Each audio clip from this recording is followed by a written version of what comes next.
अब पुण्यात्मा उस लड़की को पिछली सारी अपने जीवन की कहानी याद आ गई। ये कमाली वाली आत्मा जो है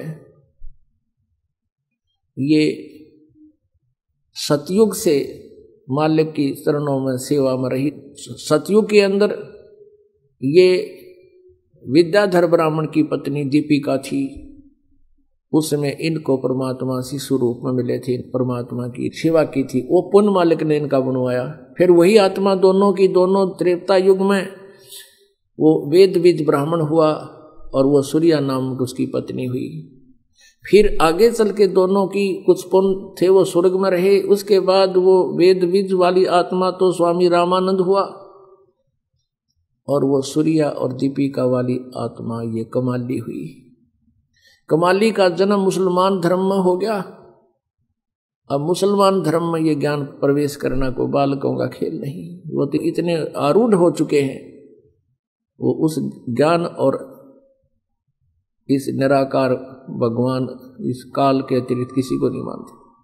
अब परमात्मा वहां पहुंचे, 10-12 वर्ष की लड़की थी, तब उनसे मिले, उनको यो ज्ञान समझाया बेटी को, क्योंकि परमात्मा का विधान है जो जन मेरी शरण है ताका हूं मैं दास, और गेल गेल लग गया फिर जब लग धरती आकाश।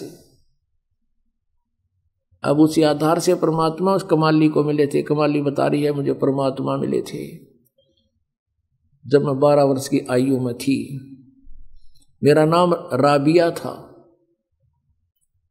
और मैंने परमात्मा की ज्ञान से प्रभावित होकर के पिछले संस्कार भी कुछ काम करते हैं, मैंने नाम भी ले लिया, 4 वर्ष मैंने भक्ति भी की, शादी कराने से भी मना कर दिया था। अब क्या कहानी थी पुण्यात्माओं। ये राबिया 12 वर्ष की थी, परमात्मा मिले, इनको सारा ज्ञान समझाया, पिछले संस्कार से थे जो कि इसे धर्म में भी इसने परमात्मा को स्वीकार किया। 4 वर्ष तक पूरा संघर्ष किया आप समाज के साथ, अपने माता पिता के साथ, और सत साधना करती रही। और विवाह करने से मना कर दिया, मैं आजीवन ब्रह्मचारी रहूंगी। लेकिन माता पिता रूढ़िवादी गणे थे, रोटी खानी छोड़ दी, खाना छोड़ दिया। बेटी हम कहाँ मुंह दिखाएंगे, बेटी को घर पर कैसे रखेंगे। तो माता पिता के इस दुख को देखकर उसने स्वीकृति दे दी कि मैं शादी करवा लेती हूँ, लेकिन मन में ये सोच लिया कि मैं अपने पति से फैसला करूंगी। विवाह होता है तो मुसलमान धर्म में एक ऐसी प्रक्रिया होती है, उसमें निकाह कबूल करना होता है। सामने दोनों बच्चों को बिठाकर पूछा जाता है, बेटी क्या तू इसे विवाह करना कबूल करती है? वो स्वीकृति दे देती है तो विवाह होता है, नहीं तो नहीं होता है। तो वहाँ उसने स्वीकृति दे दी, ब्याह हो गया। एक बहुत बड़े नेक आत्मा, बड़े अफसर साहब के उसका जो है ना विवाह हुआ, नाता जुड़ा। अब उस अपने पति को जाकर के उस लड़की ने कह दिया, जी मैं आपसे 2 बात करना चाहती हूँ। उसने कहा बोलो। उसने सारी कहानी बता दी कि मैं शादी नहीं करवाऊंगी, मैं संतान उत्पत्ति नहीं करूंगी, मैं शादी नहीं करवाना चाहती थी। मेरे माता पिता जी समाज को बहुत देख रहे थे, लोक लाज में ज़्यादा दुखी हो गए थे। तो उसने कहा कि आपने फिर निकाह कबूल क्यों किया था? संतान उत्पत्ति नहीं करेगी, मुझसे मिलन नहीं करेगी, तो तुमने निकाह कबूल क्यों किया था? कि मेरी मजबूरी थी, मेरे पिताजी लोक लाज के कारण घने दुखी हो गए थे। अब आप देख लो, यदि आप जी ने मेरी शर्त स्वीकार नहीं की तो मैं आत्महत्या कर लूंगी। मैं आपको टच नहीं कर सकती, मैं गृहस्थी तो नहीं कर सकती। अब वो घना दयालु आदमी था, नेक व्यक्ति था। उसने सोचा भाई मैं क्यों पाप का भागी बनूं, ऐसी देवी है, भगवान से डरने वाला था। उसने कहा देख राबिया बात सुन, ठीक है मैं तो और शादी करवा लूंगा, क्योंकि मुसलमानों में अनेक विवाह हो सकते हैं, लेकिन एक बात ध्यान में रखना, जैसे आपके माता पिता की लाज थी ऐसे मेरे माता पिता की भी लाज है। आपको मैं अलग से दे दूंगा कमरा, और तू भक्ति जैसा भी करती रहना। संसार की दृष्टि में रहेगी मेरी पत्नी, लेकिन मेरी दृष्टि में तो मेरी बहन तुल्य होगी, तुझे कोई दुख नहीं होने दूंगा, लेकिन घर से बाहर नहीं जाने दूंगा, तुझे पर्दे से बाहर नहीं रहने दूंगा। राबिया ने सुख का सांस लिया, हे अल्लाह बड़ी सुनी आपने मेरी। अब उस लड़की ने वहां देखा समाज में, क्योंकि 1, 2, 20, 1000, लाख सभी एक जैसी क्रियाएं कर रहे हैं भक्ति की, परमात्मा वाली भक्ति को छोड़ दिया और वो लोक वेद वाली शुरू कर दी। पुण्यात्मा सत्संग के अभाव से अभी तक ये बिजली गिरती रही। अगर उस लड़की को रह रह कर सत्संग मिलता रहा होता, परमात्मा उन जो त्रुटियां समाज में होती हैं उनको अब पहले करके दिखा दी कि ये ऐसी बिजली गिरती है, इसलिए सत्संग की आवश्यकता रह रह कर पड़ेगी आपको, तो वह विचलित होगी। और वही पूर्व वाली जो साधना अपने धर्म में थी वो करने लगी, नमाज नमोज ये सब बकरीद ईद सब करने लगी।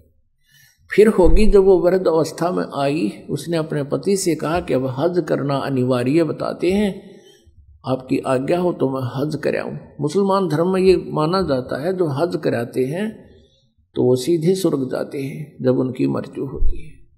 हज नहीं करता तो वो अभी मतलब पूर्ण लाभ प्राप्त नहीं होता है। उसके पति ने कहा कि आप जा सकती हो। उसने देख लिया बेचारी कभी बाहर गली में मैंने किसी से बात करती भी नहीं देखी। कहा कि मैं आपके लिए कोई ऊंट व्यवस्था करवा देता हूँ और साथ में कुछ नौकर भेज देता हूँ। वो कहने की नहीं मैं पैदल जाऊंगी, और भी बहुत लोग जा रहे हैं। अब वो चल पड़ी और जाने वाले कोई जा रहा था, कोई नहीं आ रहा था, कोई किधर रास्ते में बैठ गया, तो वह सीधी चली जा रही थी।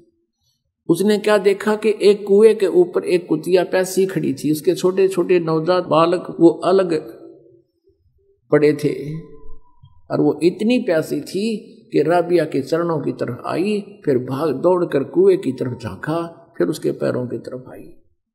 अब राबिया ने देख लिया कि प्यासी बहुत है। वहां जाकर देखा कुएं पर कोई बाल्टी नहीं, कोई रस्सी नहीं। अब उधर से उस कुतिया की दुर्दशा देखकर उस पर रहा नहीं गया। कहते हैं दया बिना दरवेश कसाई, जिसके अंदर दया नहीं है वो संत दरवेश वो साधु कसाई के तुल है।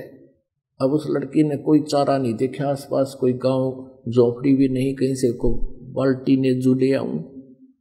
उसने आओ देखा ना ताओ देखा, अपने सिर के बाल नो पाड़ दिए खस्सा खस खस्सा खस। आप पाड़ के देखो 5-4 बालों को एकदम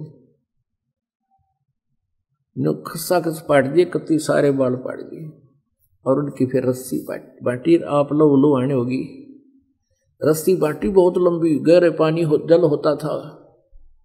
अपने कपड़े निकाल कर पहले मोटे कपड़े पहना करते थे खादी के रेजे के, और उसका बांध के नीचे जल में डबोए और फिर निकाल के एक पात्र पड़ा था मटके का टूटा हुआ आधा हिस्सा घड़े का, उसमें निचोड़ा, फिर पानी निकाला और कुतिया 1 सेकंड में उसने जब पी जा और फिर मुंह की तरफ देखे, फिर दूसरा। अब ऐसे वह कुतिया छका दी, तृप्त किया और अपने बालों को रक्त से साफ किया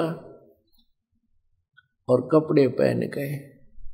चालन की तैयारी करी थी, प्रस्थान करना चाहता। इतने में कहते वो मक्का जहां ये हज करने जाते हैं, मक्का में शीश निवाने जाते हैं, वो नो की नो बिल्डिंग उठ गए और ऐसे लग गई उस कुएं के साथ में जैसे गाड़ी प्लेटफार्म पर लग गया ग्रह। अब उस देखकर मक्के को राबिया तो दौड़कर अंदर गई, दंडवत प्रणाम किया जैसा भी वहां करते हैं, सजदा किया। उसको सौपन सा हुआ कि मक्के मागी में तो वहां जो यथा स्थान पर मक्का रहा नहीं, लोगों में हाहाकार मच गया, मक्का कहाँ गया, मक्का कहाँ गया।